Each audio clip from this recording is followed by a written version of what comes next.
Good evening, everyone. My name is Linda Castillo, and I'm the founder of the Modern Latina Book Club. This past month, we've had the honor and pleasure of reading Fruit of the Drunken Tree, and we're super excited to have Ingrid Rojas Contreras here with us tonight. Just a little bit about Ingrid before I have her join us. She was born and raised in Bogota, Colombia. Her first novel, Fruit of the Drunken Tree, was a silver medal winner in the first fiction from California. And it's a New York Times editor's choice. Her essays and short stories have appeared in New York Times Magazine, BuzzFeed, Nylon, among others. She is currently a visiting writer at St. Mary's College, and we're extremely honored to have her here today. I would like to introduce Ingrid, and I thought it would be wonderful if she could read a few excerpts from her book, and we can start off with the readings, and then we'll transition into short Q&A with Ingrid and myself, and then I'll open it up for a chat from everyone on the call tonight. So thank you so much. Welcome. Thank you for being here tonight. I always really love reading from the first chapter, so I think I'm gonna do that. This story took me around 7 years to write, and this first chapter I think came in the sixth year of working on this. And yeah, every time I read it, I just kind of like remember the journey of constantly trying to find the beginning, which is maybe just the struggle of all writers when they're working on a book. So this is the photograph. She sits in a plastic chair in front of a brick wall, slouching. She is meek with her hair parted down the middle. There are almost no lips to be seen, but by the way she bares her teeth, you can tell she is smiling. At first, the smile seems flat, but the more I study it, the more it seems careless and irresponsible. There is a bundle in her arms and a hole for the newborn's face, which comes out red and wrinkled, like an old person's. I know it's a boy because of the blue ribbon woven into the blanket edge. Then I stare at the man behind Patrona. He is afroed and striking, weighing his cursed hand on her shoulder. I know what he's done, and it turns my stomach, but who am I to say whom Patrona should allow into a family portrait such as this? On the back, there's a date stamp of when the photo was printed, and because when I count back 9 months, it falls exactly on the month my family and I fled from Colombia and arrived in LA, I turn back the photograph to look intently at the baby, to register every wrinkle and bulge around the dark hole of his gaping mouth, to decide whether he is crying or laughing, because I know exactly where and how he was conceived. And that's how I lose track of time, thinking it was my fault that the girl Patrona was just 15 when her belly was filled with bones. And when Mama comes back from work, she does not yell, even though she sees the photograph, the envelope, the letter from Patrona, all addressed to me. No, Mama sits down next to me like taking off so much weight, and together we are quiet and sorry on our dirty stoop on Via Corona in East LA, staring at that fucking photograph.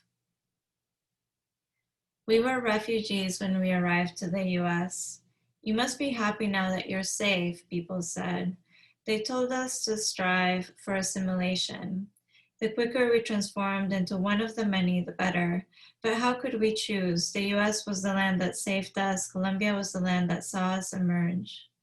There were mathematical principles to becoming an American. You had to know 100 historical facts. What was one reason for the Civil War? Who was the president during World War II?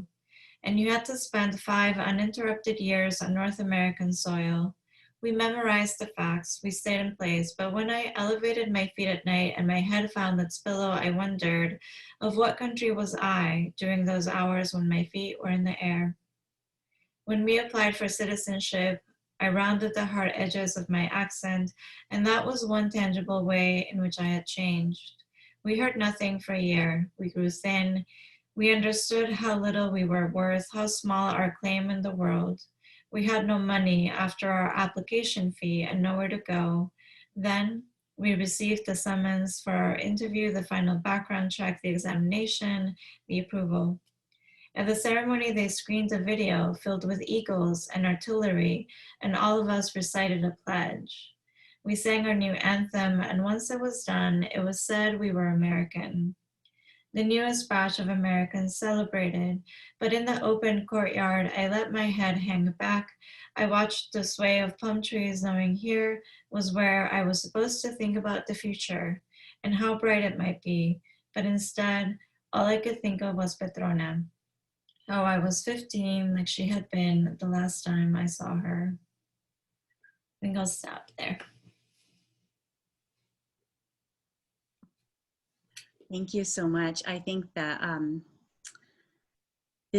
you mentioned this novel took 7 years to create, and I wanted to just talk to you a little bit about the process, because I know in the end, in your author's note, you talk about how it is part of your own experience. And I wanted to just understand that process between interweaving your own personal reality into the fiction and how that went.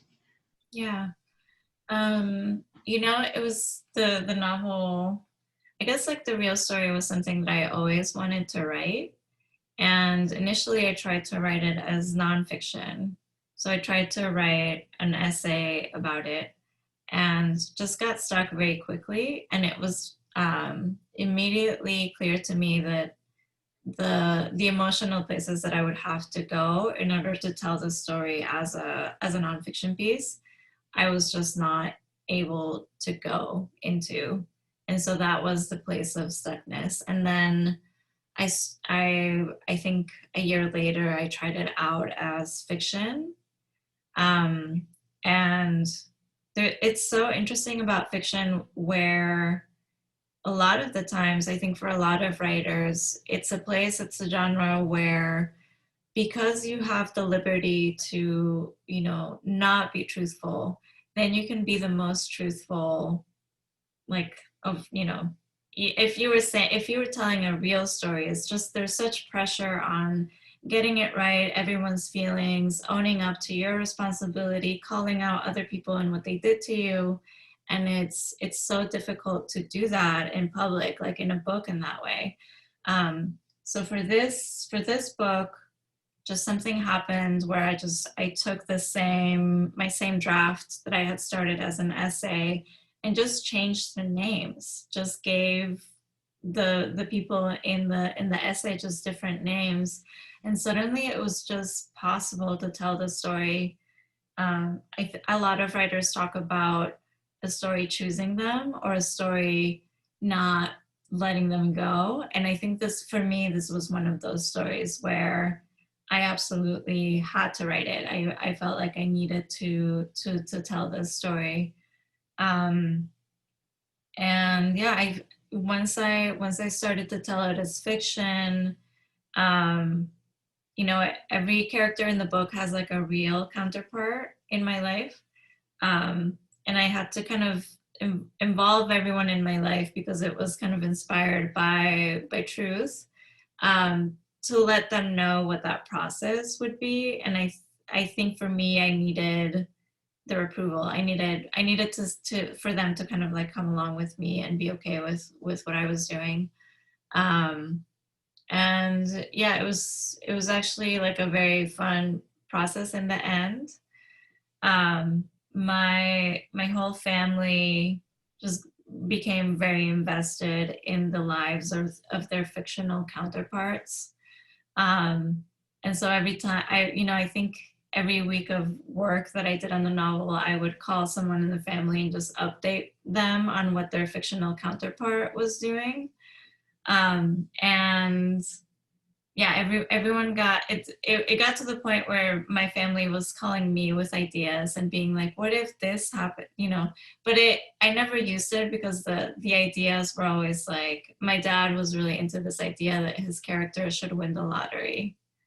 Um, so it was just like not useful, not very useful ideas, but it was really fun to just have, you know, for my family and like what it means to tell a story like this that's kind of like heavy and hard to address, and probably something that we don't even talk about outside of this book.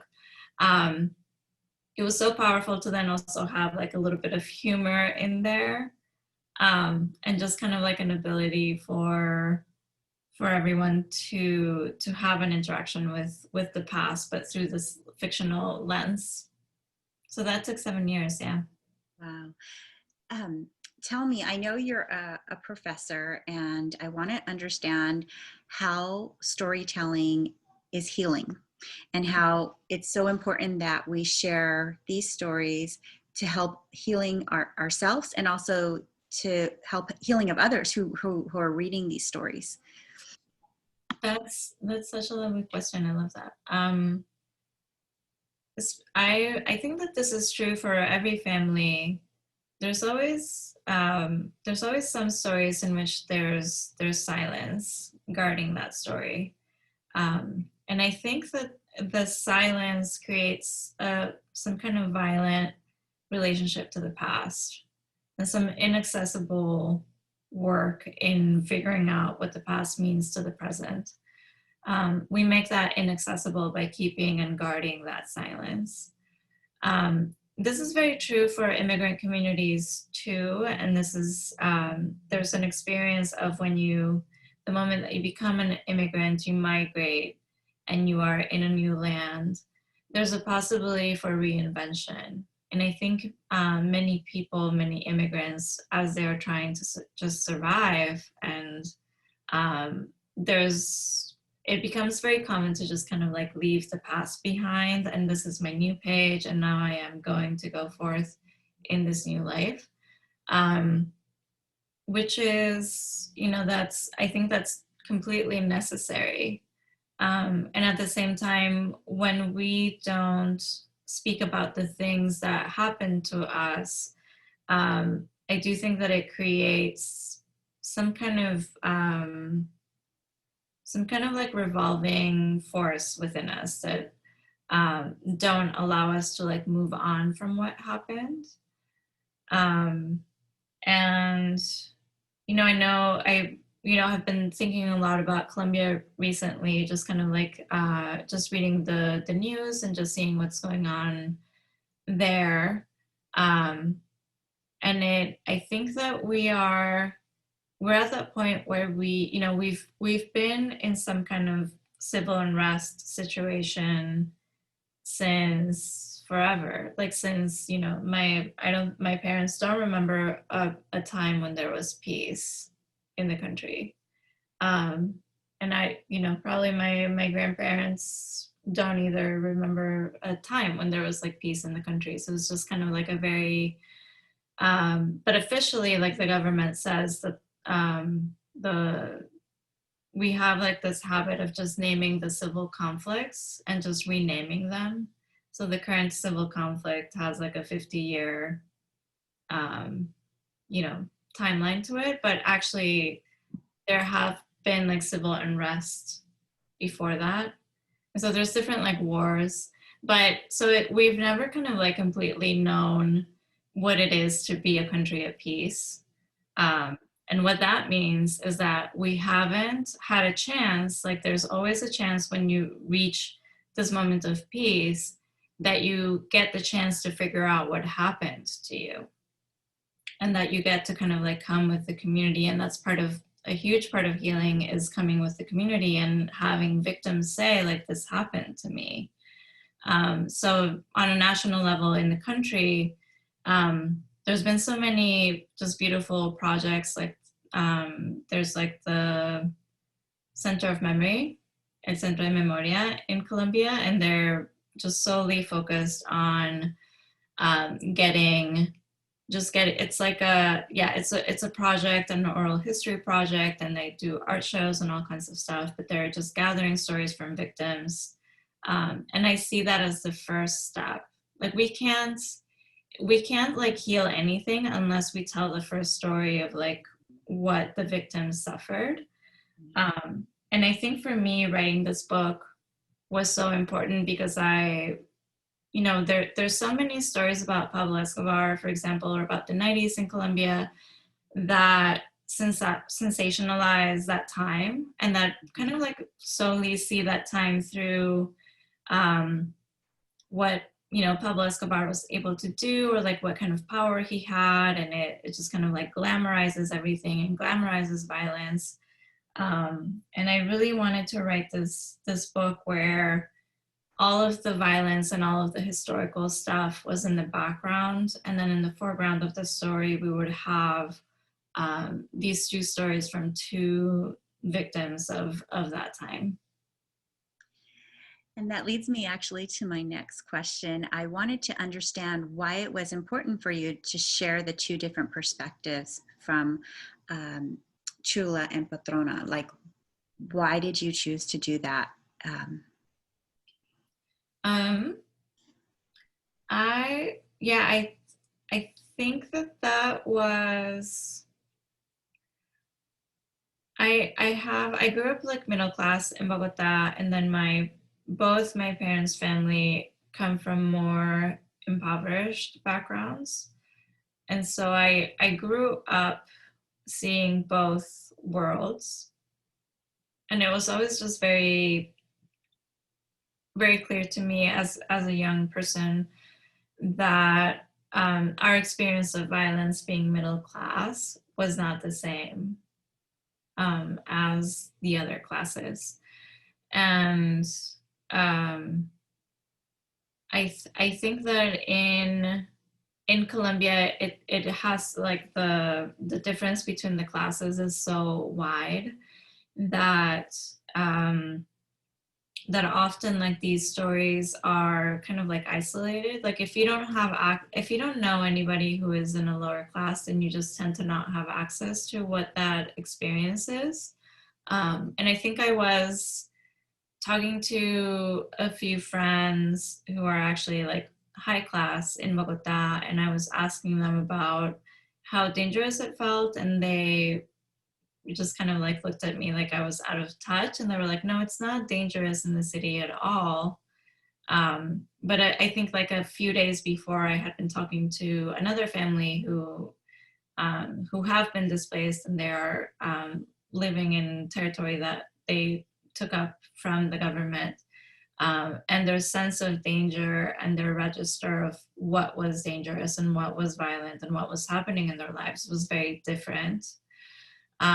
So I think that for me as a storyteller, I go through the world and I just flag those experiences where I see that there's a misunderstanding, or there's something that doesn't quite make sense.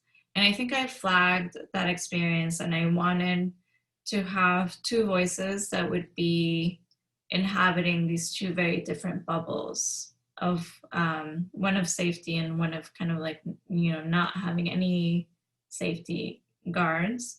And I wanted to, I guess I started to think of it as like two different experiences of Colombia, and I wanted to have them both in one book as a way to like unify what that experience would be, and what it means to grow into womanhood in when you're growing up in a violent time. Thank you. I think even the name of your book, you picked a tree that is beautiful and deadly at the same time. And I feel like that was interwoven throughout the book. So I wanted to just ask you about how you decided on that name, and how you, and why, yeah, like why, and what it means to you. Because I mean, it's so like, they're so parallel, like beautiful, but then deadly. And then just, and then even when you got to the United States, you kind of talked about, the character talked about how the tree's named differently here. So can you share a little bit about how that came about? Yeah, so in the beginning, like in the first few drafts of the book, the tree wasn't that significant. And then I was living in Chicago. That was the first place that I lived in the US. And then I moved to California. And my apartment here had that tree. And I actually like the character. I grew up with that tree being in my front yard. So it was just I was just kind of shocked to see it here, like so far away from home. Um, and then I just became it was just in the act of just coming in and out of my house and just constantly like smelling this tree and having all of these childhood memories that were triggered by the smell, that I think just it triggered an obsession with knowing like what is this tree and like what is happening and why is it. I felt like it was just pursuing me. Like it was just like chasing me. um and as I started to look into it, um I did know that it was where Burundanga came from, and but I didn't know, um, just there was something when I started to look into what the names, what people would call it here, what they would call this tree here, and the fact that it could both be called Angel's Trumpet or Devil's Trumpet was something that was so interesting. And I just saw that it resonated with, probably with, yeah, the project of the book, which is, or with like the character of Petrona, where you don't quite know whether she is on whose side she's on, or like what her intentions are, or how it's all going to play out. Um, and it also resonated with, I think, what Colombia feels to me, which is like this very beautiful, very like alluring, seductive place, that has this danger, uh, running through it.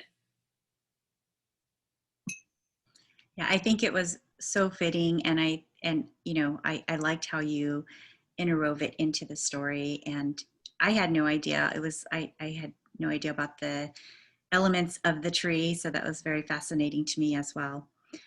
I want to just talk a little bit. You said that it was 7 years that you took to write the book. Tell me about how it was to get it published and any challenges there. And I'll just step back and just say, I started the Modern Latina Book Club because I wanted to support Latinx authors, and I think it's so important that we get out there and we support and we purchase your books and we read your books and we take pride in having our stories told. But I know that can be a challenge, and I just want to understand how that process went. It was a very long process. In the beginning, I remember, um, people, because I was taking, I did an MFA at Columbia College in Chicago, and it was like the first. I wasn't thinking that this was a novel back then. I think I wrote something that I thought was a short story that was, part of this material. Um, and it was actually the helicopter scene with the grandmother. And that I wrote that as a short story, and I thought that that was just like a short story. Um, and I remember, and just constantly I was just writing about Colombia, but I remember very early on, both, peers in the class and also professors would, kind of repeatedly ask me why I was writing in English, and whether I thought that, that the book could be sold if if this became a book, or like if this story could be sold if it all happened in Colombia. So there was this kind of like understanding that if there's a novel that doesn't happen in the United States, that it just won't find the readership. And so I think that, yeah, very early on, I do also have like this very like stubborn, um, part of my personality. And I think that when I heard that, um, my initial thinking was that it doesn't matter. Like if a story is good, it doesn't matter where it happens. And I think very early on, I think those comments just kind of like made me want to prove that it didn't matter, and that I could, and that we could, and of course, like there's so many novels that have been published that don't happen in the US. Um, yeah, so I think that was kind of like the very first early challenge that I had with the material, but also something that became kind of like fuel to kind of work on the project more. Um, and I was constantly kind of working on it and just learning how to write a novel and reading a ton and trying to figure out how novels worked. I had an excerpt published, and then in Guernica magazine, which they're very great. They're a literary magazine, and they publish a lot of fictional that are fiction that's like international in nature. So I published there, and then I think it was a Friday, and then on Monday when I opened my email, there were like 8 different messages from agents asking if that they read the story and asking if I had representation yet, or if I was working on anything. Um, and yeah, that's how I found my agent, was from that opportunity. But I really felt up until then, and even when I sold my book, that, and I, think maybe this is like the immigrant mentality where you just don't feel like you have the right to anything, or that you have to like fight really hard in order to get something. Yeah, and so that whole time I was just kind of not really winning a lot of stuff, or not really finding a lot of opportunities, but just being very stubborn about it until it happened, and then it all happened. And it felt kind of like quick, but I think that there was something that I figured out in the work, it's something clicked, and then it just kind of became, it all kind of, the book all came together. Well, we are so glad you didn't give up and that you pursued this, because I think, I know our book club enjoyed reading your book tremendously. So I just was curious, who are your favorite Latinx authors that have inspired you and help, shaped you as a writer, and that you look up to, and are favorite books of yours? Mm. Um, when I was writing this book, I was thinking about Arundhati Roy's The God of Small Things a lot. I don't know if you all have read it, but it's this beautiful book. It's also from a children's perspective, and I read that novel, and it felt like it was exactly like what I wanted to do. It's both from like a young point of view, but also like very political. And I think that balance is so hard to achieve. And that's what was really exciting to me about it. Because as a young Colombian, and I think most South Americans as they grow up, even when you're young, you have such an intense understanding of politics, because it's just necessary for survival, and understanding what is happening around you. And that kind of child point of view um, was so interesting to me, that you would kind of like be forming your ideas of yourself as a person, and trying things out and experimenting, and having silly games and all of that, but that moment in your life, filled with the beauty of like childhood and games, could also be filled with fear and dread and politics, and all of that. um, so that book does that very well, and I think when I read that, I think I just got very excited about what was possible for my own book, and for what I wanted to do. Um, so outside of that, Sandra Cisneros has been like a very important writer to me. Patricia Engel, who's a Colombian writer, I love. And I think recently other Colombian writers that I've just been kind of like wowed by are Pilar Quintana. I read her book and her novel in Spanish, which is called La Perra, and then in English it just came out I think this year, and it's called The Bitch. And then Fiebre Tropical by Juli Delgado Lopera is a book. They're also Colombian.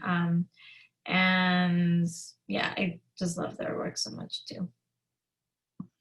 Thank you for sharing. We'll definitely put that, we have the option too of Modern Latino where we select the vote, like they vote on which book they want to read. So I want to put some of these books because I had not heard of some of the ones that you mentioned. So thank you. I am going to ask one last question because I know we have our audience. I want to be able to save some time for them to ask some Q&A for you. I just want to know, what are you working on now, and what can we expect to see from you? I'm working on a memoir now, and it's so fun. I think when I was working on my novel, I had to go to so many dark places, and I tried to, have the work be as humorous as it could be, and a lot of times there's like this dark humor in it. But the current book that I'm working on is it's very light, and it's about my grandfather who was a curandero, and people said that he could move clouds. And then my mother, kind of like, he was from a lineage of curanderos, and then my mother became part of that lineage, and then people said that she could appear in two places at once. So I even saw her appear one time. So it's all been kind of like interviewing people that have seen this happen. And so the way that she came into that was that she fell down an empty well when she was 8 years old, and she lost her memory for 8 months. And then when she came back to and she recovered her memory, she could see ghosts and she could hear ghosts.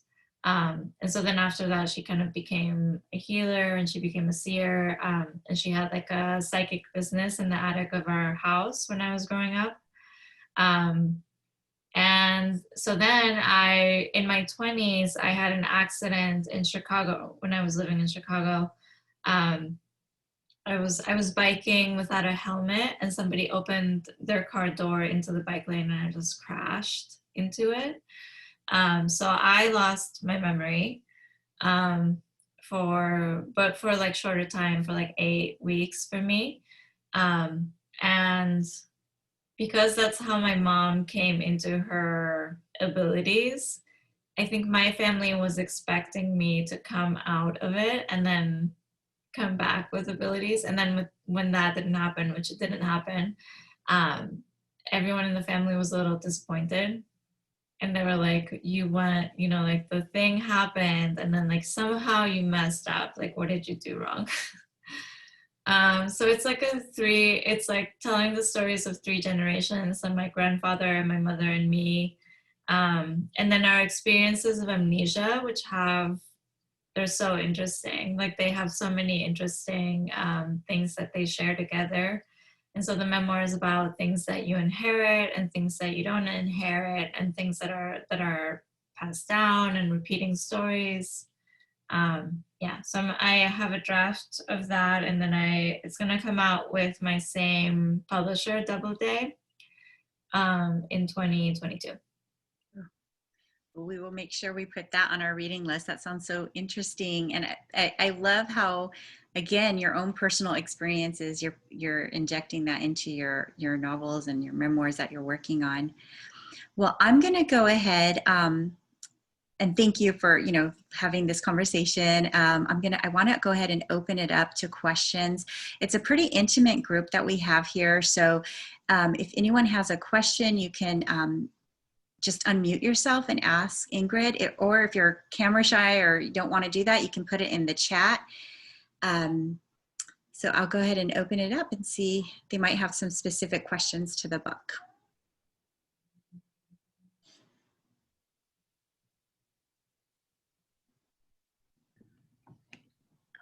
I was gonna avoid putting my video on because it's like 9 o'clock here in New Orleans, and I'm a grad student, so I'm not as cute these days.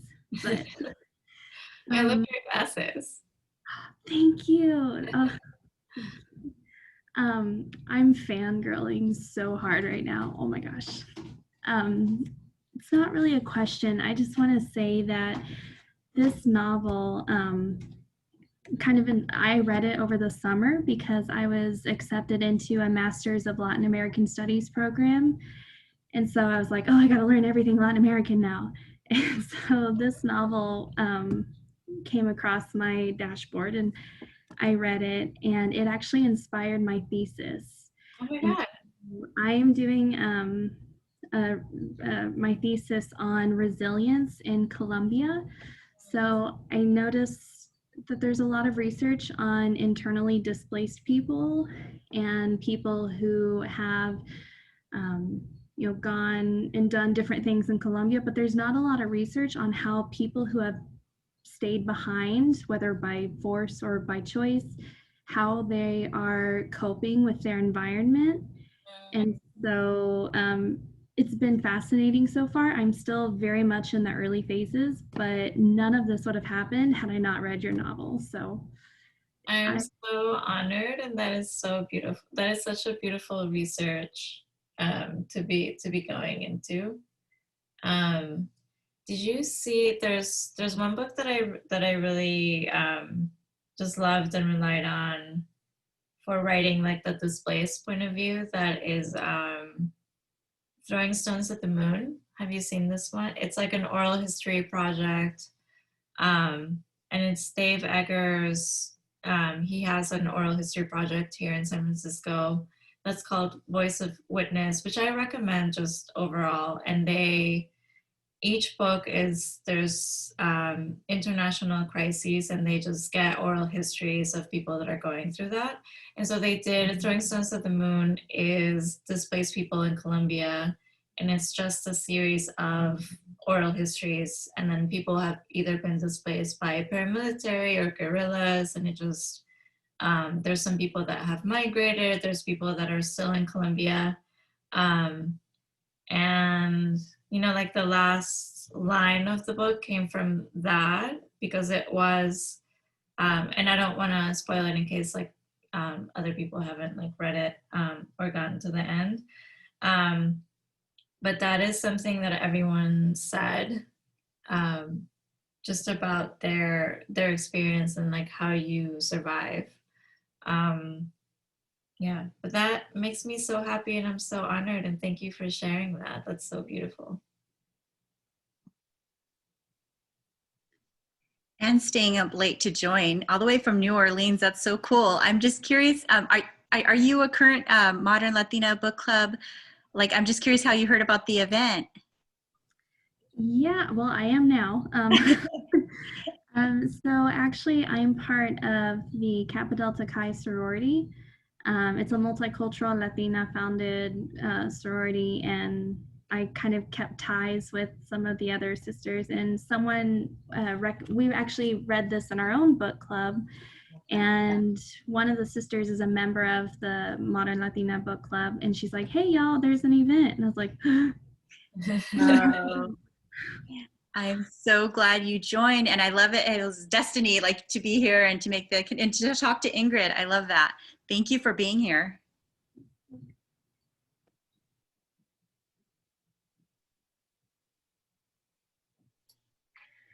Hi, my name's Patricia, and I'm not done with the book, but I'm really thoroughly enjoying it. And I just wanted to appreciate the different perspectives.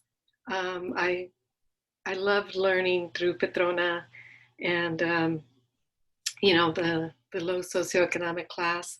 But I also felt that there was three. I felt that you did also bring in the upper class by talking about the security guard and the walls, and I just it just captured me. I just love the back and forth, going back and forth, and learning about the different lives, and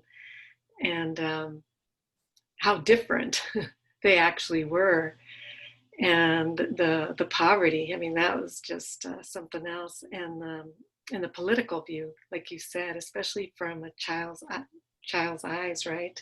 And then the back and forth between the parents, between, you know, the politics, and, you know, bring in the communism, and then their different perspectives. And I just wondered, I'm at the part where the a candidate running for president got shot. Did that really happen? Yeah, that really happened. There's all of the political things that you come across the book are historical, so they did really happen. But the one liberty that I took is that I think the historical span is actually 6 years, and I made it into 4 years. So the time that they're in Colombia, and I just kind of like compressed it a little bit.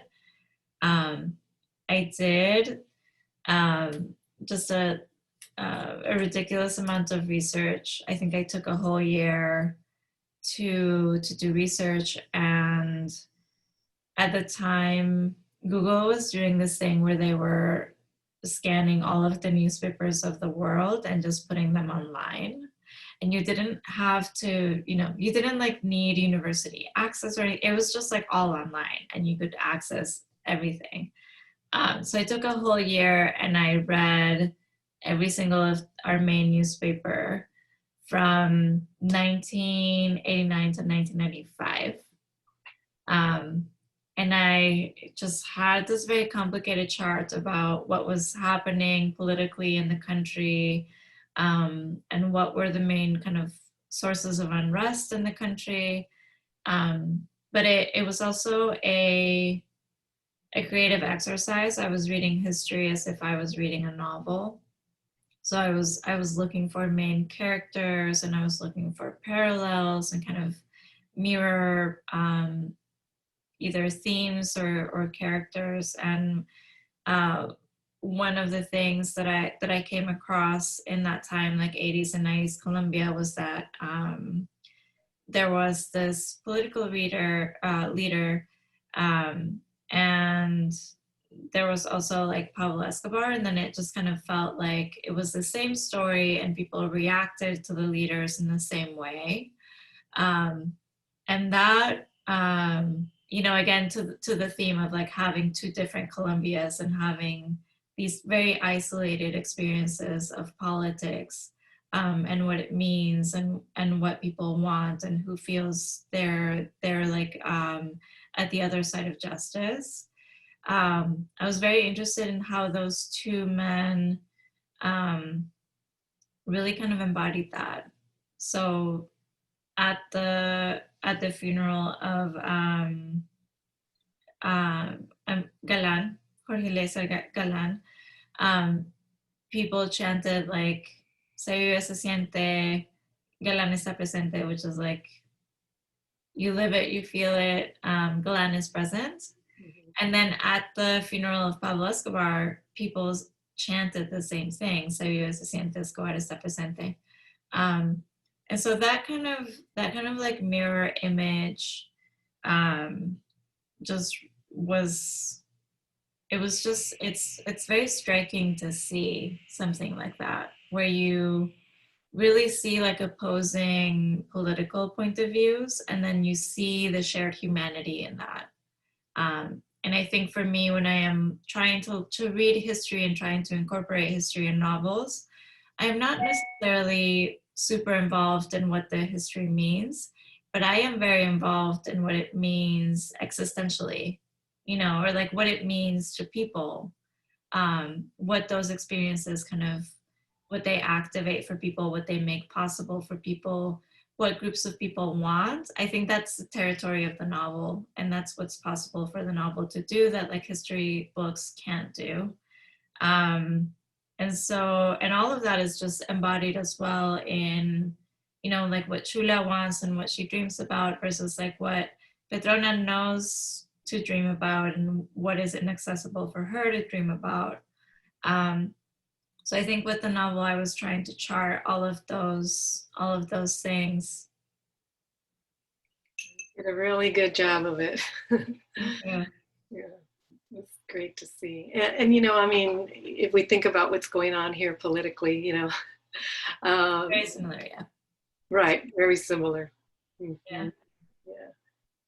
I just want to say I'm very glad you didn't give up on, on writing your story, because um, as as we all know, we people that live here and that don't travel, they don't learn any of this, you know. Mm-hmm. It's not in our history books, it's not in anything.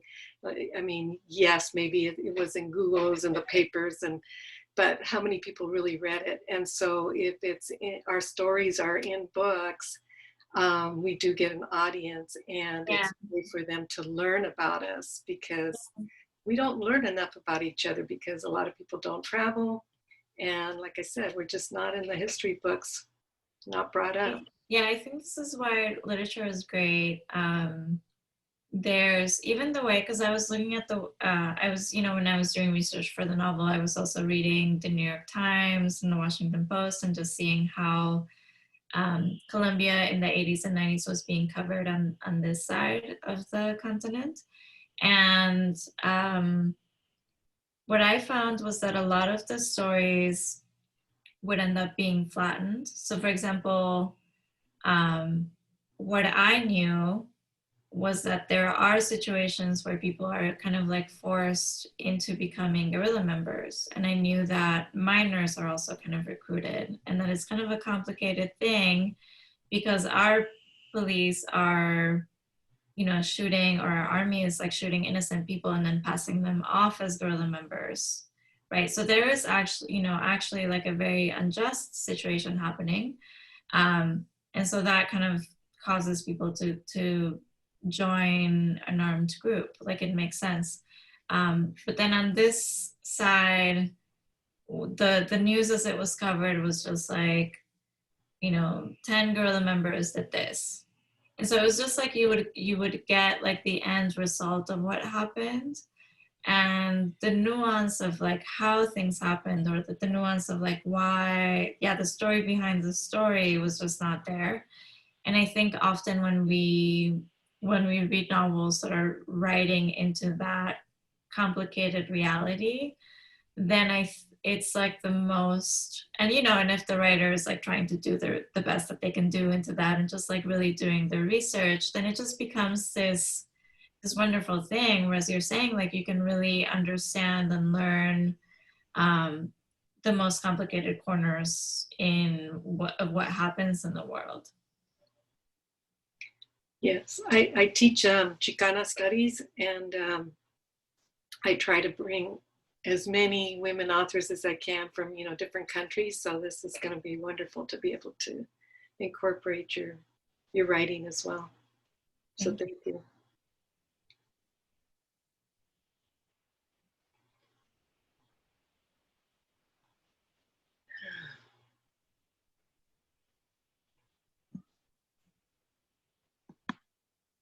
I wanted to bring up one more thing.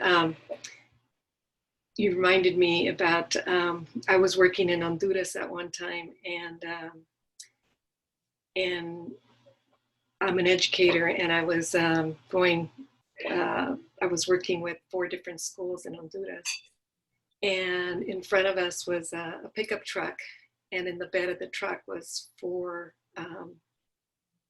cartel guys, and they had these big old guns, and I was just really surprised at the driver who was driving me to the different schools was just talking away like normal, and just acting normal and everything. And I said, who is that? And should we be concerned? And he was like, oh no, they don't do anything to just regular people. It's other cartels and the police don't do anything because their guns are bigger than theirs, so they leave them alone. And then I said, but doesn't any of this bother you? And he goes, I'll tell you what bothers me. He says, is when they find tons of like cocaine or some kind of drug, and they say we confiscated it, but they never say from who. So it's just this cycle where everything just happens, and everything is just hidden and paid off and everything, and maybe they found it and they confiscated it, but nobody took responsibility for it. Yeah, I think that there's there's an opportunity for literature to just really write into that gray area. But also like what you're saying, I think it reminds me of I know that this, this is true, like when you're living in Colombia and you are constantly being exposed to the violence, that it just becomes normalized to you. Because I remember like in my childhood, like there were so many car bombs in Bogota and like our windows would blow off. And it just became a normal thing. It kind of became an inconvenience. Mm-hmm. Where you were just like, oh, it's like the window blew again. Or like, I had friends that would just, their families would be like, we're not going to change it because it's just going to blow again. And like, it's going to be annoying. And that is, I think it's an interesting response. And it's also like a very common response to a traumatic situation where sometimes like your only choice in that space is to make it normal so that you don't have to have like a reaction to like an actual reaction to what's happening. And yeah, when I was writing these characters, and a lot of this like became clear to me after leaving Colombia and after living in a country that's at peace, and just kind of like realizing how different that is, and just kind of seeing more clearly those notes and those nuances of how you react to violence. Yeah. I think it's still, in there, right? I mean, it's still there. At some point, it has to release, because like when you write about the little girl's leg still in the shoe, I mean, that just didn't go away, right? Mm-hmm. Yeah.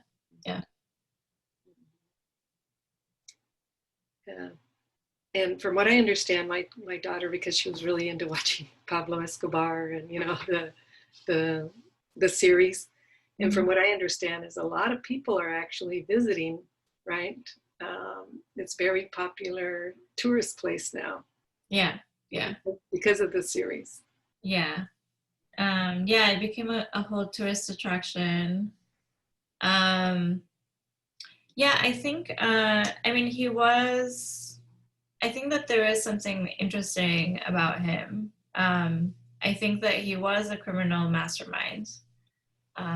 Like one of the things that I'm like really impressed with, because it's like such creative thinking, was that at one point when he was trying to get drugs across the border into the US, he knew that the cocaine bricks that he would send over would be sniffed by dogs. And so the solution, because he had a zoo and he had all kinds of like exotic animals because he had so much money, the idea that he came up with was that if he took the poop from the lions and used that to put over the bricks of cocaine, that when the dogs smelled the bricks, they would smell the lion poop, and when a smaller animal smells the poop of a larger animal, they are afraid, and so they retreat. And so for many years, like the way that he got cocaine across the border was just through this like amazing like creative idea of like figuring out how to do it. So I think he was kind of like a criminal mastermind.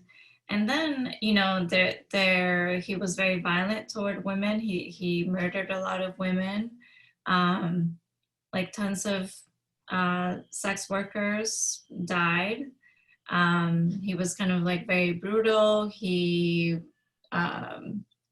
he blew up like a whole plane of people, just because he wanted to go after one political candidate that wasn't even on the plane. So it's just kind of like that. I think that when that story comes over to America, the United States, and there's like an outsider wanting to tell that story, there's the seductive piece is the criminal mastermind piece, and actually the full story is like all of the things that he did. And when we just tell like one side of the story, I think that's very harmful. And I think that it also just kind of like perpetuates more harm, where then if many people in Medellin have been victims of the cartels, and so then to have North American people come and treat it like it's a playground, like, oh, this is where Pablo Escobar, like blah, blah, blah. It's so harmful and it's like re-traumatizing. And yeah, so I think part of what for me, like telling this story and like writing this book was wanting to tell the full story instead of just like the sensational part. I appreciate that. Well, thank you so much. I know we're almost at the top of our hour, and I don't know, is there any last questions for Ingrid? I want to just say again, thank you for everyone being here, and thank you, Ingrid, for taking time out of your evening. We truly have enjoyed your book in the Modern Latina Book Club.